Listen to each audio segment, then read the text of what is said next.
Salut tout le monde, nous voilà pour une nouvelle vidéo et dans cette vidéo on va parler de la cadence de nourrissage de vos serpents.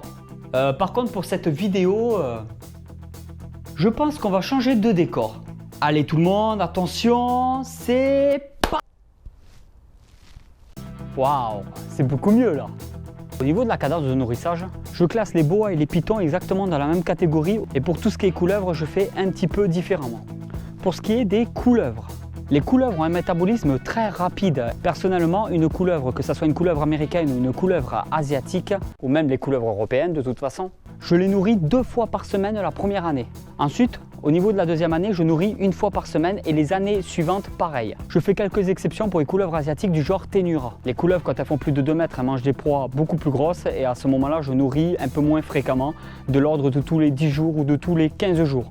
En généralement, j'attends pas 3 semaines pour nourrir une couleuvre, elle digère quand même très rapidement puisqu'elle a un métabolisme qui est quand même très rapide. Tout ce qui est boa et python, pour moi, c'est exactement la même chose au niveau du nourrissage. 1 fois par semaine la première année, 1 fois tous les 10 jours pour la deuxième année, voire tous les 15 jours, suivant la taille de la proie.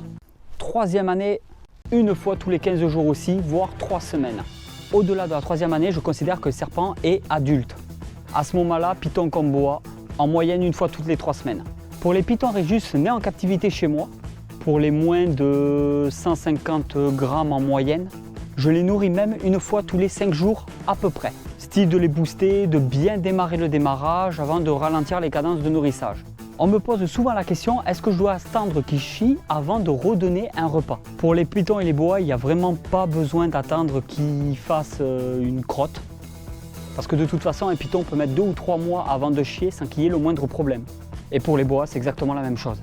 Par contre, petit conseil, évitez le nourrissage en période de mue. Que ce soit pour les pythons, les boas et toute la famille des couleuvres. Enfin, en gros, tous les serpents en général.